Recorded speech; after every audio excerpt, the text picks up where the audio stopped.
Alright, what is up everybody? In this video we're checking out every new Vanguard Familiar and the new summer update of Anime Vanguard, so pretty much every buffed old summer unit here. There are 7 total, and all of them are going to have Monarchs. We'll use the King's Burden modifier or whatever in a playground stage. There will be timestamps for them, so you can go ahead and skip between whatever units you want to see. But just a quick segment here on how to get these units, just in case you did not see my live stream earlier. If you have any questions still after seeing this video, maybe skim through that live stream, I don't know. But pretty much the Vanguard Familiars for these units are from the portals here. Scorching Fate Trial portals, they go up to tier 4. And from any tier of these portals, you can also have a chance of getting a Seeker portal. And those Seeker portals are what actually have a chance of dropping the Vanguard Familiars. You're pretty much guaranteed to get one every run. So that is how you get the units, but we're gonna go check them out in a showcase now. Okay, here we go with the showcases. First up, checking out Ali Djinn, with his familiar here. So, Salamander's Magic increases damage by 1500%. That's kind of crazy. Mage of Burning Desire, anytime he applies burn on an enemy or attacks an enemy inflicted with burn, his dot or detonations bypass damage resistance and apply slow for 50% for 10 seconds. Okay, so 50% slow. Then increase the damage of this unit's detonations by 1% per burn stack during that detonation. Fire Manipulation no longer immediately detonates burn and instead is on a 15-second cooldown. Okay. So, if you haven't seen this unit before, because he's an older unit, he has a passive here, where pretty much he's going to apply burn, and if he already has burn on someone, and like a buff from his other passive from burn, he's going to detonate the burn applied to an enemy after 1 second, okay? So pretty much the familiar is going to kind of play around that, let him do more burn detonation, and also let him just kind of have it on a 15-second cooldown, so it'll like build it up more to actually just kind of burst stuff down. So, I don't know. He should be like kind of nuking stuff whenever his burn detonates. It looks really crazy. And a 50% slow now. So if we go through the upgrades here, starting off as a circle AoE. We have 1.5k% damage buff, kind of crazy. 1500%, man. This guy's definitely pretty strong now, it looks like. Maxed out Fuse, Flame Slash, Cone AoE. We were to spawn in like 17 mil. Okay, 17 mil health. How much is Ali doing here? DPS right now, about 300, 400k, somewhere around that ballpark. But I'm also not sure if we can catch his burn detonating or not. I don't know. Pretty alright for Ali. Don't think he's crazy. I could be wrong, and he also doesn't have a Memoria, so looks pretty good.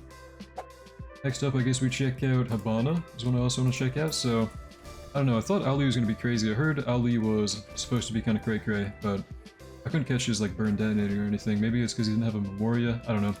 Just kind of seemed okay. So if you haven't seen Hibana before, pretty much, if I remember what she does, she's going to like reapply burns of other people, and she's also going to buff fire units a little bit. So if you just look at her passives here, this is an older unit, her familiar now, so the buff she got is a 30% range buff, and she reapplies a burn and buffs all units in range by 50% damage for 10 seconds. If that stacks, that's actually crazy. And then a Domineering Leader. Increases range by 100%, and it loses 20% of its range from the buff per upgrade. Okay, so if you upgrade her, she kind of doesn't get that at all, but actually better on placement. So yeah, this unit is pretty much fully a support for like doubling burn, so would pair well with a lot of the units on this team. If we were to upgrade her here, starts off as a Cone AoE, becomes a Circle AoE, and the DPS is not looking very good, even with Monarch. Yeah, the Familiar didn't buff her damage at all. Really just a damage buffer and a support, so pretty good for buffing fire units, I think, but overall not good by herself, so it's kind of okay, and probably a really good buffer. Moving on to Newsman, Forecast, we got Weather Report here, and this guy's always been kind of meta for what he does. So he has like snails, he turns enemies into snails and slows them by 50% and applies Bubbled. And he also has like a little burn passive, which doesn't really help his damage too much. He's never been a DPS, but go through the upgrades here, and also right there is what I wanted to show off, is when he hits an enemy now, he used to not be able to turn bosses into snails, but now he can because of his familiar. So increase range by 30%. Anytime Bubbled gets removed on his range, he's going to apply burn and reapply Bubbled. So Bubbled can also be applied alongside other damage amps. That is a huge buff to him because he used to kind of conflict with other damage buffers. And then right here, he can now slow bosses. He turned that boss into a snail, and for every burn on the highest HP enemy in range, increases his range even more. So, pretty much became a stronger support just like Hibana. Can now slow bosses, can now reapply Bubbled. Bubbled can now be applied alongside other debuffs, and he also has more range. And overall, this has always been a pretty OP support, just because of the snailed and bubbled. And seems like he still is pretty good, I think. Just going off his like new buff from the familiar. Really good support here. Quetzalcoatl, Sun God. I've already seen this one earlier, but I'll recap it for the showcase. So, familiar for this one is a 300% damage increase. This is a DPS unit. Sun God Sacrifice. If the unit is doing a different attack than the previous one, buff all fire allies in range by 20% damage, stacking. This buff resets when an attack is repeated, increases range by 1% per burn stack on the highest max HP enemy in range. So, to kind of make this easier to understand if you've never seen the unit before, here are the previous passives. So by upgrade 7, this becomes a like follow-up attack slash like cycling attack unit, you know? So attack 2, then 3, then 4. So there's where the familiar second passive comes in with like the damage buffing, stacking 20% every time an attack is different than the last one. And then we do already have a built-in 20% fire ally buff as well, so really good fire ally buffer from the looks of it. But let's get him to upgrade 7 at least first, right here. We should be seeing the different attacks going in here with the different like AoE sizes or whatever and animations and whatnot. So yeah, you see different attacks cycling through, and this should be buffing fire allies as well every time. So ramping up Quetzalcoatl's damage because he uses fire. And then a Noble Phantoms. Whenever he inflicts burn on an enemy, inflict 1 additional stack of burn on that enemy per different attack that has been occurred in a cycle. Okay, so the longer the cycle keeps going, the more he applies burn to something. And then when he repeats an attack, he detonates all the burn stacks for 130% of their damage. So he might actually be better than Ali. I mean, it looks like the DPS is already higher to 1 enemy. But keep in mind, again, I didn't really know what I was doing with Ali. That was like the first showcase of the video. I didn't really remember how to showcase an AV too well. But it looks like Quetzalcoatl is doing pretty good DPS here. Maybe better than Ali, especially because of the fire buffing. I don't know. But really good burn, detonator, and fire unit buffer for sure. Next up we got Hiei Black Dragon, or Hiei, whatever his name is here. This guy I actually don't remember what exactly he does. So if he attacks a burning enemy, removes that burn, gains a damage buff. Okay, that might be bad. Powered Flames, attacks apply burn for 30% damage for 5 seconds whenever he attacks an enemy while Dragon Flame absorption is max, inflicts Black Flame. Okay, so if he attacks something that's burning, he gains a damage buff from it and takes away the burn. And then he also applies Black Flame. Familiar here. Increases his burn damage from the unit to 100% of his damage. An enemy with Black Flame dies in his range. All enemies within 10 studs killed to that enemy are not inflicted with Black Flame. Become inflicted. Okay, so yeah, he applies Black Flame when something with Black Flame dies. Awesome. Increases damage by 700%, so 7 times. Or 8 times his damage, his old damage. Then Ancient Assassination Technique. Black Flames are now applied permanently.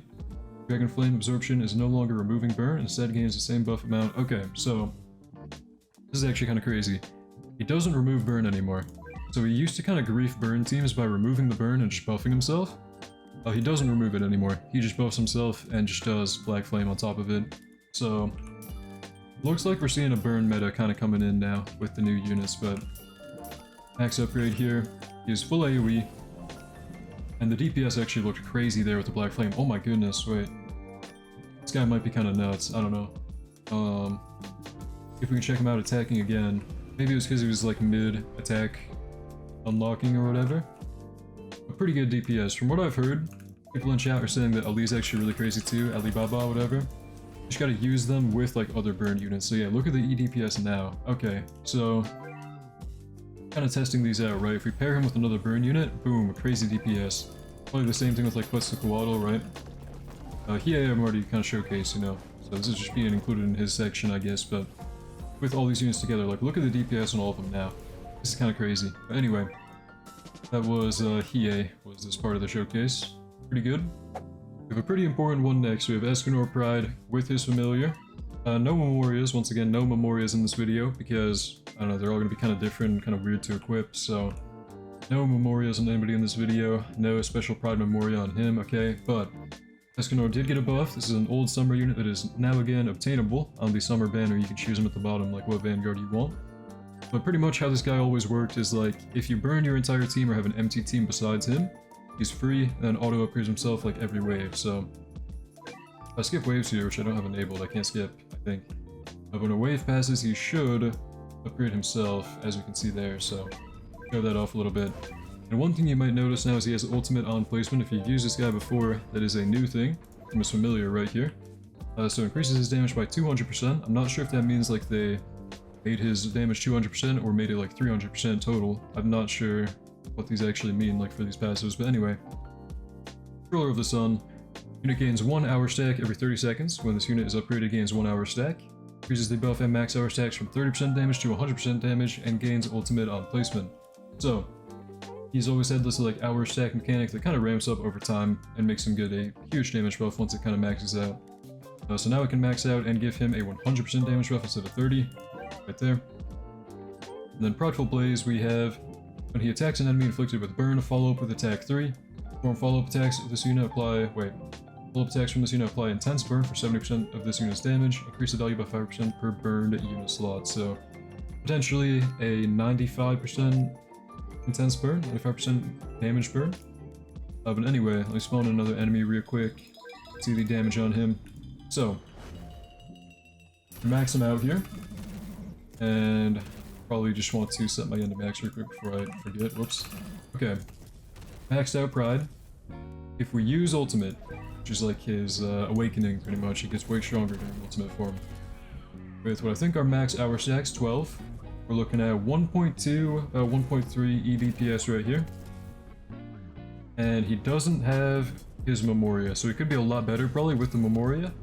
This unit was already kind of crazy for AFK farming because, you know, he's one unit, places himself down for free, auto upgrades himself. But it looks like his DPS is pretty good from the looks of it. Especially with like all the burn units we just checked out with their like burn buffing and everything, fire buffing. I'd imagine this guy can kind of mellow stuff. Of course you want to use him alone though, so I don't know. But pretty good. Escanor is back. Oh yeah. Finally we have Leo with the Grim War of Lion Flames here. So, I don't really remember what this unit did before. Burn, anytime she applies burn, she increases the burn. Every burning enemy in range increases her range. Attacking a burning enemy does more damage. Gains Hellfire Incarnate active ability. When it's activated, she gains a damage buff. And every attack reduces range. Okay. So she has a mode that gives her more damage but less range. Okay, cool. Now the Familiar, what does that do? Increased damage by 800%, that's crazy. Still, again, I don't know if that means it's 900% total and like worded wrong, or if it's 800% total and worded wrong, I don't know. But it takes guts. When the unit loses range, inflict all enemies in range with burn for 10% damage over 8 seconds. So whenever you run her ability and she like loses her range from it, she's going to inflict burn to everything for 8 seconds. Pretty good. Then Alliance Pride, show me your full power, now becomes uncapped. Hellfire Incarnate now reduces range by 1% per attack, while Hellfire Incarnate is active. Attacks buff range by 50% for 6 seconds. Wow, okay, so she buffs her own range even more now, reduces her range for more damage, then even more damage when she gets like to a certain point where she has no range. So, we're gonna put her pretty close to the boss here so she can attack it while having no range. Going to max her out and pop the Hellfire Incarnate. So this should, oh my goodness, that DPS spike, wow. Should reduce her range, increase her damage, and reapply burn also. So we're gonna have to spawn in more Vegeta's, I think, because her damage is kind of too much for them to survive right here. Yeah, it looks like she's kind of crazy in her mode, in Hellfire Incarnate. Range, I guess every attack goes up, but it should overall also be going down, I think? Right? Maybe? Yeah, so it went from 1.51 to 1.5, so over time, she's going to keep reducing her range, increasing her damage. That DPS is just crazy, man. Okay, so, in my opinion, every unit here kind of has some synergy with each other. I think it's, at the moment, hard to tell which one's the best because they all kind of pair well. But, I think Mereoleona or Leo might be the best one, not gonna lie. She looks really crazy. Otherwise, I think Ali was also pretty good. Hebano is a really good support. Was Hiei kind of alright. I think he was probably one of the weaker ones out of the 7 we checked out. Quetzalcoatl, also pretty good. I'm just kind of recapping the stats for you guys too, if anybody wondering what I had on them, if I didn't show it or not. But pretty stacked buffs, honestly. A lot of these were really crazy buffs. I think a lot of good supports now. Newsman, good support. I think Hibana, good support. I don't know. Lots of crazy team comps for burn now. But that's probably going to be all for the showcase, guys. Let me know what you think in the comments down below. This was all recorded live on YouTube as well. Shout out to the people who saw it live. Otherwise, though, let me know what you think in the comments down below. Thank you for watching. Hope you enjoyed. See you in the next one, and have a great day.